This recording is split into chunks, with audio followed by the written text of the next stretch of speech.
Alhamdulillahi Rabbil Alamin. Wassalatu wassalamu ala sayyidina wa maulana Muhammadin wa ala alihi wa ashabihi ajma'in. Subhanaka la ilma lana illa ma'allamtana innaka antal alimul hakim. Rabbi shrah li sadri wa yassir li amri wahlul 'uqdatam min lisani yafqahu qawli waj'al li waziran min ahli amma ba'd. Mungkin ini ambilkan satunya dimatiin kan? Sudah dimatiin? Sudah dimatiin ya? Kok masih nyium-nyium?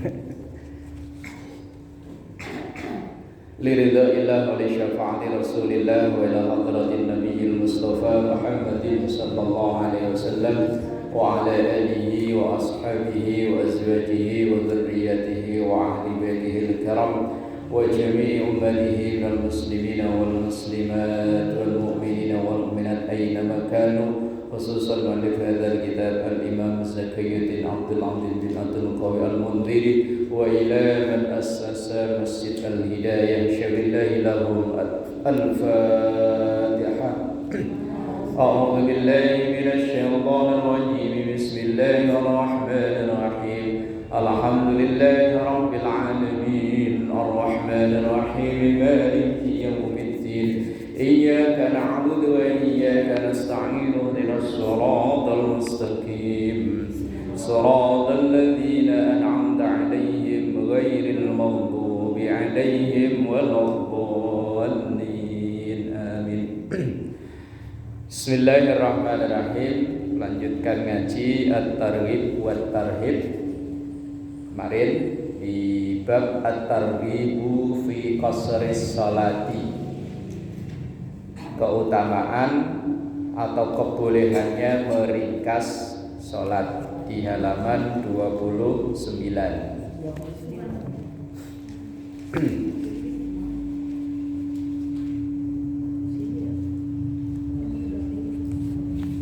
Dan halaman 29.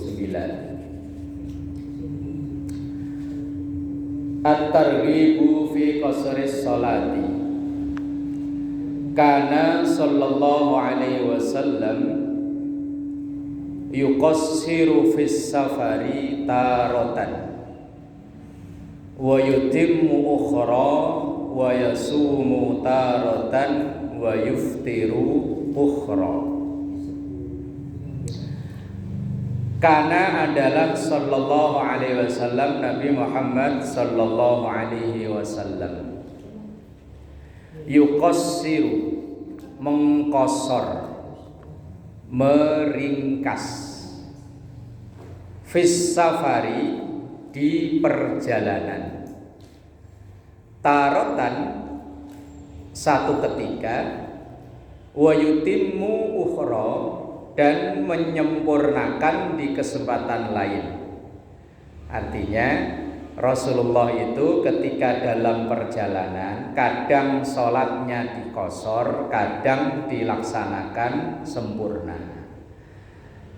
Sempurna ya seperti biasa, zuhur, asar, isya tetap dilaksanakan 4. Tapi juga kadang dikosor, yang 4 menjadi 2.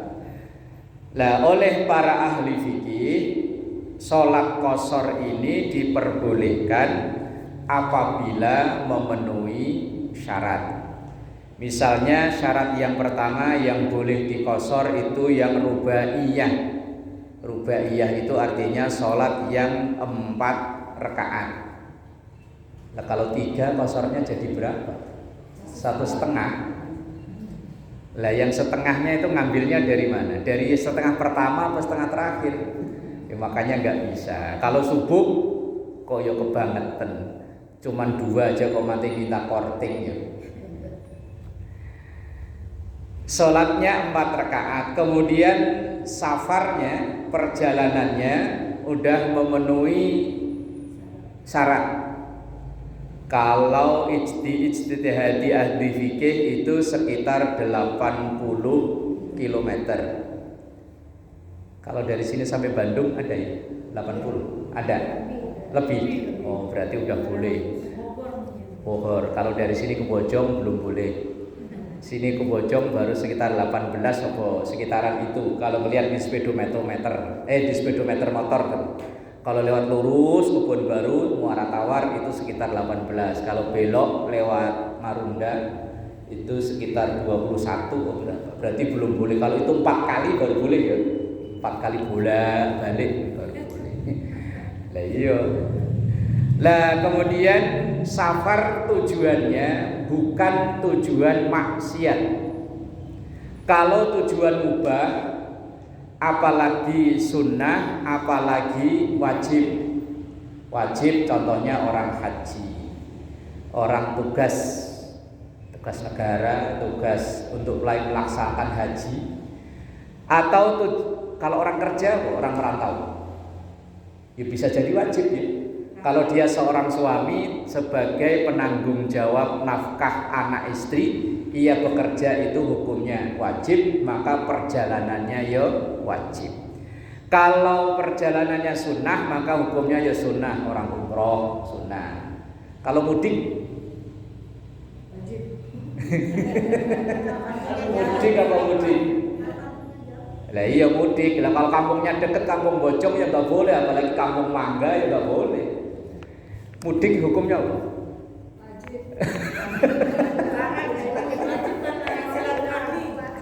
Berarti kalau nggak mudik dosa dong.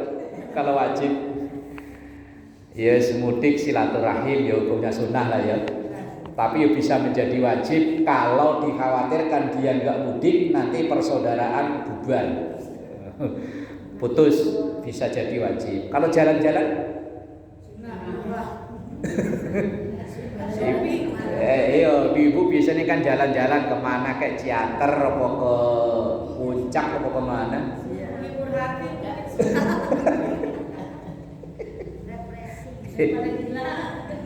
Yo, bisa jadi sunnah, bisa jadi wajib, bisa jadi makruh, bisa jadi haram, bisa jadi mubah. Haram kalau dia ninggalin kerjaan rumah, alias setengah minggat, nggak diizinin sama suami. Wong sunnah yang jelas sunnah aja harus izin suami. Lah ini jalan-jalan Pak, izin nggak izin, boleh nggak boleh, saya tetap ikut. Wah. Padahal dia di rumah masih punya tanggungan wajib. Kecuali kalau di rumah, kalau cucu itu bukan wajib. Yang wajib itu anak dan suami. Kalau cucu itu nggak wajib, ada emaknya. Kecuali kalau kita kerja. Kerja itu ya berarti kan diupah ya. Kalau ngomong cucu diupah.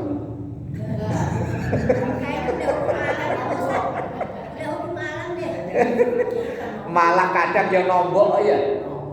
Iya, kadang anak itu nitipin cucu, mak, nih saya taruh sini ya, pampasnya habis, susunya habis, terbeliin dia sekalian. Kebangetan kalau begini mah. Lah iya. Lah, ya terserah om tadi jalan-jalan secara umum, jalan-jalan itu hukumnya ya mubah. Boleh kan? Mubah itu artinya boleh. Makan, minum, tidur itu kan boleh. Lah itu bisa berubah hukum kalau ada alasan. Makan ini bisa menjadi haram.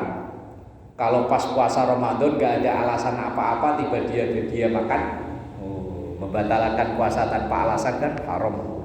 Lah orang jalan-jalan. Orang sholat qashar itu boleh kalau tujuannya bukan tujuan maksiat. Umpama pengen kelabrak orang ke Surabaya atau ke mana. Kan tujuannya pengen kelabrak orang, pengen berantem ke sana. Umpama berantem di media sosial, kan saya sering lihat di media sosial itu. Karena komenannya lama-lama nantangin, ngajakin berantem, Sherlock nanti saya samperin. Lah umpama dia itu orang yang rajin sholat, di Sherlock ternyata ke Surabaya, kok tetap jalan. Jagoan, kosornya gugur. Lah kosor itu pilihan. Ketika dalam perjalanan walaupun memenuhi syarat, umpama mau pulang kampung Cirebon kan memenuhi syarat ya. Terus tujuannya ya baik, untuk silaturahmi, jarak tempuh ya terpenuhi. Tapi seandainya memilih sholat yang sempurna juga boleh. Karena di sini hadisnya yuqassiru fis safari taratan wa yutimmu ukhra. Nah, Rasulullah itu si waktu-waktu beliau mengqashar sholatnya, tapi di satu waktu ya menyempurnakan sholatnya. Kalau saya ya kadang qashar, kadang enggak. Ya wis ngikuti hadisnya begini. Kalau lagi pengen qashar ya qashar, kalau pengen lempeng ya lempeng, wong boleh. Lah kalau di rumah begini karena mager, tahu mager? Males gerak. Alah qashar aja, 2 aja. Yo enggak boleh, enggak ada alasan apa-apa kok. Nah, itu qashar. Cuma malas. Lah iya alasannya mager. Kalau anak sekarang katanya bilangnya mager. Bahasa anak sekarang kan aneh-aneh aja. Malas gerak. Kalau gabut apa gabut? Nah, qashar ini meringkas sholat yang 4 jadi 2. Kalau jamak itu menggabung 2 waktu dijadiin 1. Duhur sama asar dijadiin 1. Kalau melaksanakannya di waktu duhur namanya jamak taqdim. Kalau melaksanakannya di waktu asar namanya jamak takhir. Lah jamak dan qashar boleh dilakukan secara bersamaan. Misalnya mau pulang kampung, begitu di rest area langsung sholat duhur 2 rakaat. Assalamualaikum, assalamualaikum, langsung sholat asar 2 rakaat. Ini namanya jamak qashar. Niatnya pakai bahasa kita. Daripada usolli nggak beres-beres, mending saya niat sholat duhur jamak dengan asar qashar fardu karena Allah Ta'ala, beres. Daripada usolli apa ya? Nggak beres-beres. Iya kalau bawa mobil sendiri lah. Kalau naik mobil bis umum ya diuber-uber sama kondektornya ya. Ayo ibu cepetan, ibu yang dari Lontar. Diuber-uber sama kondektor. Nah, boleh qashar, boleh lengkap. Atau jamak qashar digabung boleh. Atau milih jamaknya saja. Duhur tetap 4 rakaat. Assalamualaikum, assalamualaikum, langsung asar boleh. Atau hanya jamak saja boleh, atau qashar saja boleh, atau digabung dua-duanya jamak qashar. Kalau saya karena sering bepergian jauh, ya udah saya praktekin semua. Yang saya masih ragu itu sholat di pesawat.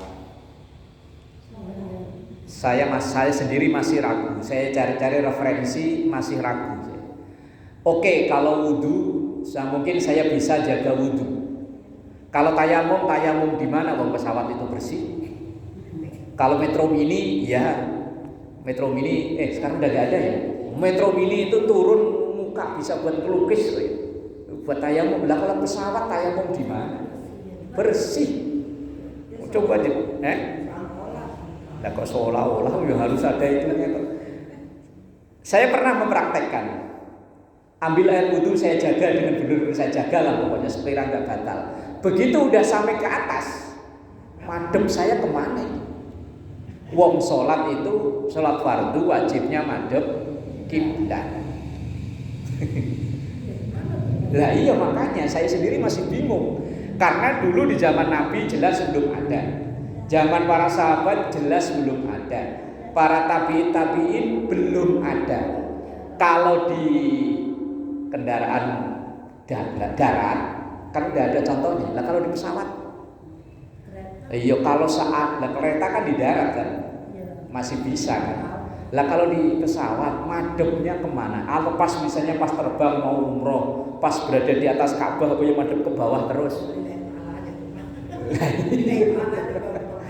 Saya sendiri masih ragu dengan praktek sholat di pesawat. Kalau di darat, saya udah gak ragu. Di laut gak ragu. Di pesawat, di laut kamar mandi, apalagi di kapal yang besar, mau mandi jelebar jelebur juga hayo aja. Yang di pesawat yang belum. Nah terus solusinya, kalau saya biasanya ya tadi sholat li daruratil waqti, ya sholat sekenanya, nanti begitu turun ke bawah saya ulang sholat saya. Iya, itu yang saya lakukan. Cuman ya saya nggak berani ngajak orang, takutnya pendapat saya salah. Lah iya, makanya saya sendiri kalau ditanya masih ragu tentang sholat di pesawat. Lah ya kalau saya yang praktekkan ya ketika misalnya ada perjalanan itu, ya saya sholat, tetapi nanti begitu turun sampai ke bandara atau sampai kemana, kan di situ banyak masjid, banyak musola. Saya sholatnya saya ulang lagi. Ya itu ijtihad saya, saya sendiri kalau ditanya masih ragu. Tapi kalau ditanya nggak berani ngajak orang. Kalau salah, kalau saya sendiri kan salah saya sendiri. Kalau ngajak orang repot. Kemudian wa yasumu taratan wa yuftiru taratan. Wa yasumu, dan Rasulullah berpuasa taratan satu waktu, wa yuftiru, dan membatalkan puasa ukhra di kesempatan yang lain. Artinya ketika dalam perjalanan saat menjalani puasa, kadang Rasulullah itu ya melanjutkan puasanya, kadang ya membatalkan puasanya. Lah memang perjalanan saat itulah yang berat ya. Kendaraan paling bagus onta. Kondisi alam panas. Sekarang katanya panasnya sampai setengah mateng ya. Kalau mau ceplok telur tinggal taruh di sono jadi gini mateng kali ya. Katanya ini sekarang nih cerita orang yang baru pada pulang umroh. Lah Jazirah Arab panasnya kayak begitu, perjalanannya onta. Itu pun kalau memang kuat berpuasa silahkan berpuasa, tapi kalau nggak kuat silahkan berbuka. Tapi syaratnya berbuka atau tidak puasa itu ketika sudah di jalan. Jangan sampai misalnya ada rencana mau pulang kampung ke Madura, ke mana sana, umpama ya, Bu, kok hari ini nggak puasa? Ya ntar kan sore saya mau pulang kampung. Ya pulang kampungnya kan masih tar sore.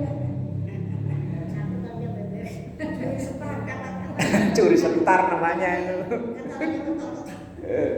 Bolehnya tidak berpuasa di bulan Ramadan karena perjalanan itu kalau sudah di jalan, bukan masih di rumah. Ini memang niat gak puasa itu. Nah, apalagi sekarang moda transportasi bagus-bagus. Kayaknya kalau puasa lanjut juga kuat lah ya. Kalau dulu memang iya ya, dulu katanya kereta. Ini salah satu transportasi yang saya belum pernah itu naik kereta. Belum. Lah iya kalau dulu kata orang naik kereta itu katanya sengsara, pet-petan gak karuan. Tapi kalau sekarang katanya udah bagus. Wah, lah iya kan? Yo kalau dulu cerita orang, saya juga belum pernah ngalami. Sekarang lansia juga dibedain. Iya bagus kan? Ya berarti kalau seandainya pas ngadain perjalanan di bulan Ramadan, puasa yo kuat kayaknya ya. Tapi walaupun begitu seandainya milih berbuka puasa saat perjalanan, yo boleh. Tapi nanti kodoknya yang berat. Kalau saya pribadi, kalau asal masih kuat yo puasa. Lah kalau nyetir sendiri walaupun mobilnya AC, beda hawanya jadi penumpang. Karena kalau nyetir kan mata melotot, hawanya aus. Lah kalau penumpang kan asal merem. Bangun tidur masih jauh, merem lagi. Nah, Rasulullah itu wa yasumu taratan wa yuftiru ukhra. Kadang-kadang yo berpuasa, kadang-kadang yo batalkan puasa. Ini ada riwayat, ada di masa Rasulullah itu ketika ada rombongan perjalanan. Karena tadi rombongan perjalanannya itu naiknya onta, kuda, cuacanya panas banget. Sebagian sahabat membatalkan puasanya dan sebagian tetap melanjutkan puasanya.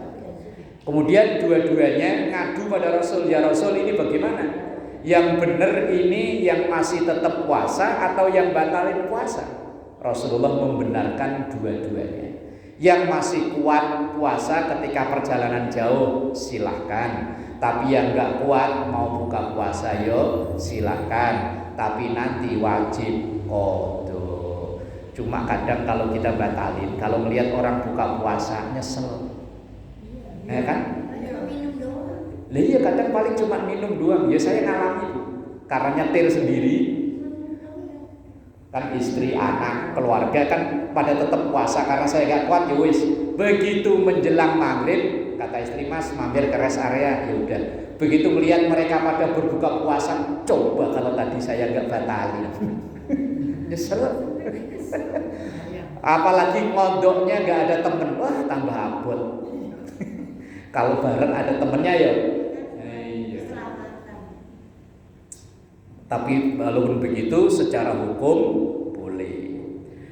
Wakana, dan adalah Rasulullah itu aksar ahwalihi sallallahu alaihi wasallam, lebih banyak yang dipilih oleh Rasulullah sallallahu alaihi wasallam itu al-qasru, qasar, wal fitru, dan berbuka puasa.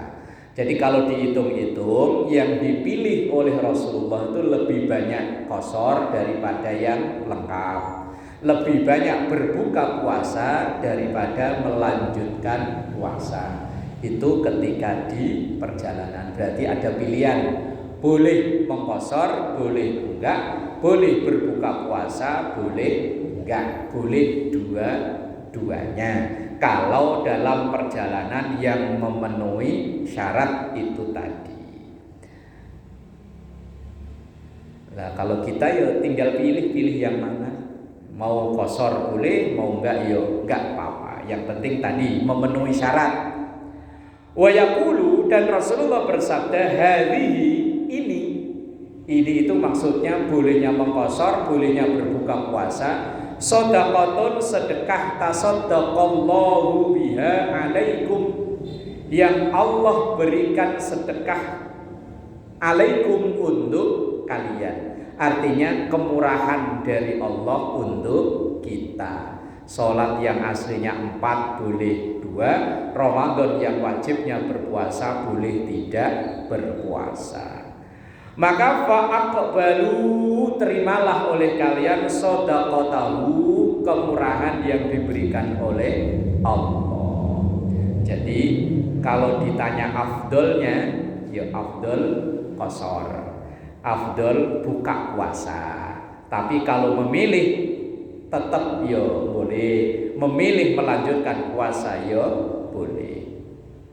Karena Rasulullah sendiri bilang fa'aqbalu shadaqatahu, maka terimalah kemurahan dari Allah yang berupa qasar dan berbuka puasa.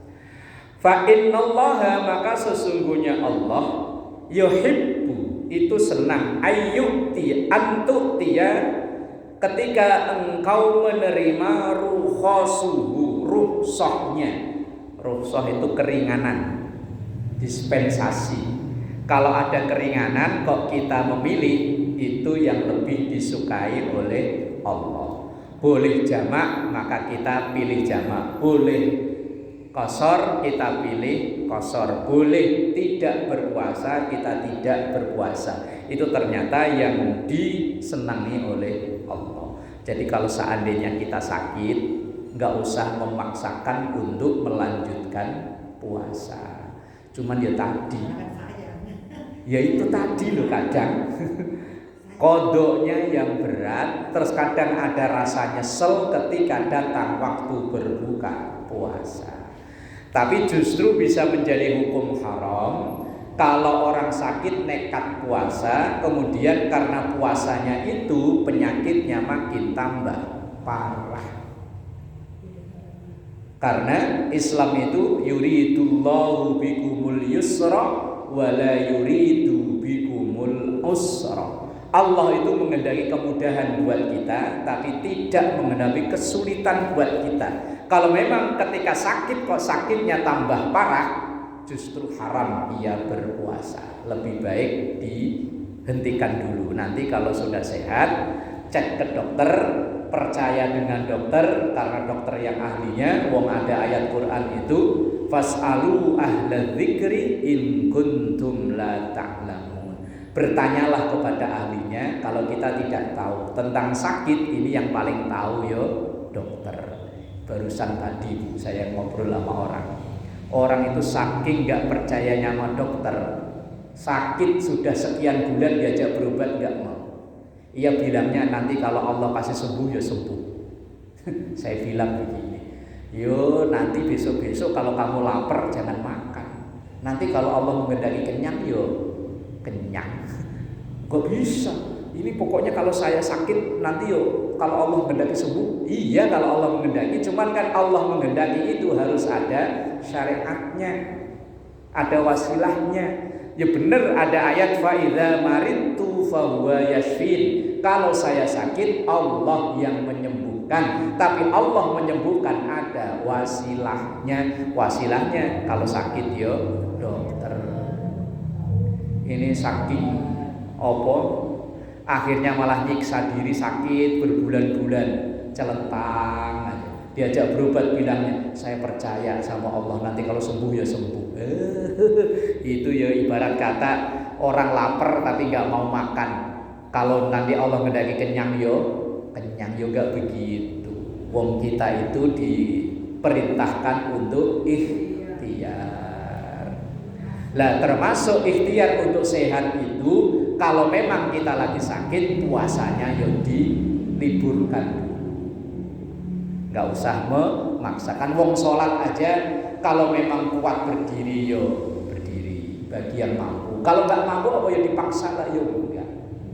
Duduk nggak mampu yo rebahan nggak mampu mentok isyarat nggak mampu yo wis. Tapi ye udah nggak ada cara lain.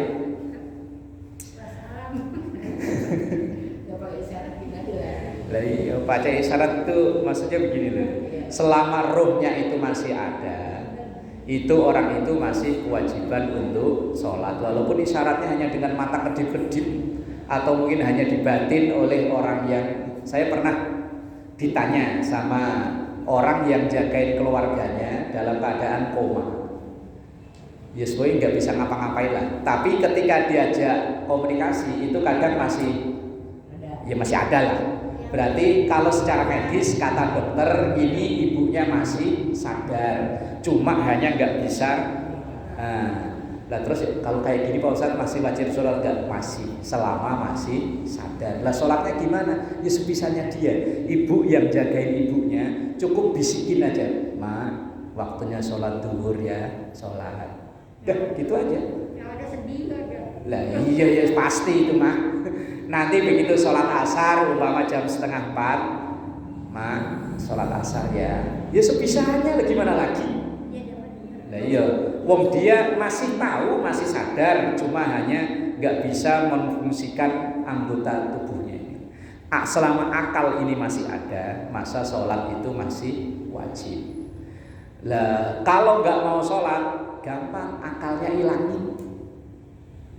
Kalau akalnya udah nggak ada, walaupun badan sehat seger buger, manggul semen kesono kemari, tapi pengen dia nggak wajib sholat, gampang akalnya hilangin alias selama masih waras masih wajib. Ukurannya itu waras akal loh, bukan waras badan. Cuman yos di akhir zaman orang yang banyak meninggalkan ibadah itu sholat. Kadang saya agak ngelus dodo kayak gini ya. Demi menjalani ibadah umroh, sholat wajibnya nggak keurus. Ini kan bahaya ya. Dalam perjalanan ibadah umroh ya, kan sholat tetap wajib kan. Asal dia kecapean habis tawaf langsung tidur aja, Mas. Duhur asar, ya ntar. Percandaannya malah gini, sholat di sini kan pahalanya lipat-lipat kan masih ada lebihan. Aduh ya Allah, ini bahayanya orang yang beribadah tapi tanpa ilmu. Iya punya duit memang iya untuk berada umroh. Ya wallahu alam bisawab lah. Ya tadi alasannya kalau sholat di Masjidil Haram kan lipat 100.000 kali katanya. Berarti saya sholat sekali masih punya lebihan 99. Wah, bahaya ya kalau yang begitu. Kama yuhibbu, seperti Allah suka antu'tiya, engkau menerima atau mengambil azaimuhu. Azaim itu yang sempurna itu tadi loh. Kalau sholat zuhur dilaksanakan 2 namanya qashar. Kalau dilaksanakan 4 itu namanya azaim. Azaim itu ibadah yang semestinya. Ramadan semestinya puasa, ya puasa. Lah kalau tidak berpuasa itu namanya rukhsah. Rukhsah itu dispensasi, keringanan. Lah Allah kalau kita milih yang rukhsah ya boleh, memilih yang azaim ya boleh. Rukhsah itu yang ringan tadi loh. Yang 4 jadi 2. Atau yang azaim itu 4 tetap 4. Berarti wis boleh pilih ya antara azaim atau rukhsah. Ini tentang mengqashar salat yang Rasulullah kadang lakukan juga kadang tidak ketika beliau di perjalanan. Tapi tadi diijtihadi oleh ulama fikih bahwa perjalanannya itu satu memenuhi jarak minimal kurang lebih 80 km. Kemudian bukan perjalanan yang haram atau maksiat, dan kemudian yang boleh diqashar hanya sholat yang 4 rakaat, dan mengqasharnya itu ketika sudah di perjalanan. Kalau sudahnya belum di perjalanan, mayoritas ulama melarang itu. Baru mau jalan, sholatnya udah di rumah diqashar semua. Oh, belum jalan kok. Makanya kadang untuk mensiasati dia jalan aja keluar. Iya keluar.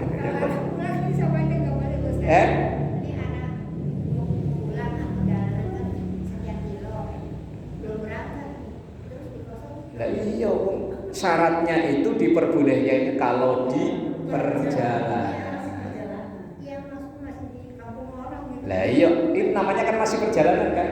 Ya kalau udah nyampe di rumah, apalagi udah rebahan, udah mandi, udah apa, yo namanya udah nyampe rumah. Kecuali kalau bukan di tempat kita mukim. Contohnya begini, ibu jalan-jalan ke Ciater. Ini kan jaraknya udah boleh untuk jamak qashar. Lah ketika di Ciater, ini kan tujuannya kita tidak akan tinggal di situ kan, hanya mungkin sehari atau nginep 2 hari. Maka ketika berada di Ciater itu boleh jamak qashar, walaupun waktunya longgar. Kan waktunya longgar kan, wong tujuannya cuma mau jalan-jalan, kecuali di sono mau rapat sama pengurus MBG gitu ya. Lah umpama punya bisnis MBG ya. Lah kalau tujuannya jalan-jalan kan waktu longgar. Begitu nyampe sono, kan di sana tujuannya kan paling biasanya malah pagi datang sore pulang ya. Maka ketika di sono itu tetap boleh jamak qashar. Tapi kalau mau dilaksanakan azaim yo monggo. Yang enggak boleh itu kalau ini berangkat dari Lontar ke Ciater. Begitu Ciater pulang lagi ke Lontar. Udah nyampe Lontar baru jamak qashar, itu yang tidak boleh. Udah nyampe Lontar masalahnya, udah nyampe tempat mukimnya dia. Lah kalau di Ciater itu kan bukan mukimnya dia kan. Umpama ibu nganter-nganten ke Cirebon atau ke Subang ngono ya. Lah begitu di Subang itu boleh jamak qashar. Tapi kalau nanti udah balik ke Lontar lagi, udah nyampe Lontar, kebolehan jamak qashar gugur. Karena udah nyampe tempat kita mukim itu tempat tinggal sehari-hari itu. Nah, itu. Kalau dijamak memang ada perselisihan ulama. Kalau tadi kita mau perjalanan jauh, tapi kalau qashar udah gugur. Lagian timbang beda 2 rakaat aja kok nganu ya. Emang demennya kita itu nawar kayak.